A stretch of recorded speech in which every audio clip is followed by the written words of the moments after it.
இது மெட்ராஸ் பிச்சு போட்ட சிக்கன் கறி. இதுக்கு தேவையான பொருட்கள்: சிக்கன் வேக வச்சு பிச்சு வச்சுக்கிறது, வெங்காயம், பச்சை மிளகாய், பூண்டு, கருவேப்பிலை, கொத்தமல்லி, சோம்பு, கொஞ்சோண்டு சிக்கன் குழம்பு. முதல்ல எண்ணெய் ஊற்றுங்க.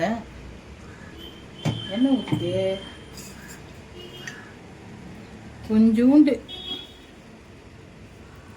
கடுகு பொரியணும். உடனே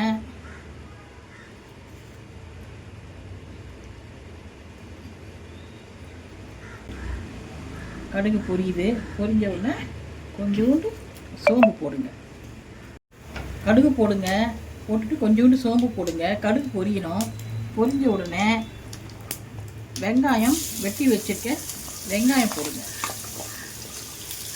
வெங்காயம் போட்டுட்டு நல்லா வதக்கிட்டு பச்சை மிளகாயை போட்டுருங்க.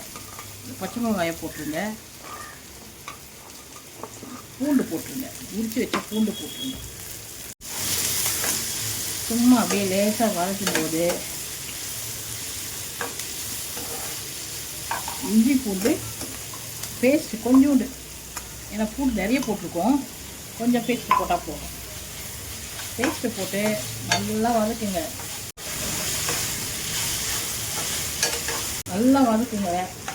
ஒரு 5 நிமிஷம் வதக்கிட்டிங்கன்னா கொஞ்சோண்டு உப்பு போடுங்க. டேபிள் சால்ட் போடுங்க. போட்டுட்டு இந்த கருவேப்பிலையை போட்டுருங்க.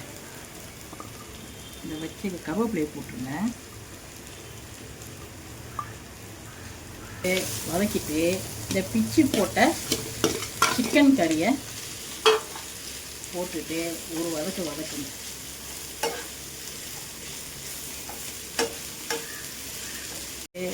எடுத்து போட்ட கறியாக இருந்தாலும் பரவாயில்ல, இல்லைன்னா தனியாக சிக்கனை வேக வைக்கணும். மஞ்சள்தூள், மிளகாத்தூள், உப்பு போட்டு சிக்கனை தனியாக வேக வச்சுக்கிட்டு இந்த மாதிரி நல்லா பிச்சுட்டு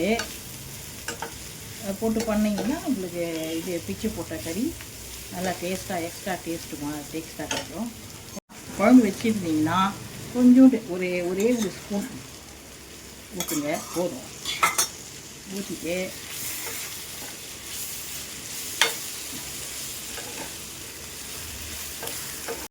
இப்போது நல்லா வதங்கிடுச்சு. ஏற்கனவே வெந்த கறி தானே, அதை ரொம்ப வதக்க வேணாம். இப்போது நான் பெப்பர் தூள்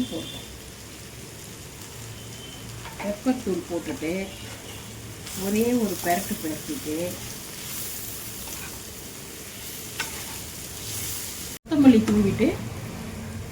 கொத்தமல்லி தூவிட்டிங்கன்னா ஓவர். இறக்கிடலாம். இறக்கியாச்சு. இப்போ இந்த மாதிரி பிளேட்டிங் பண்ணிவிட்டு சாப்பிடலாம்.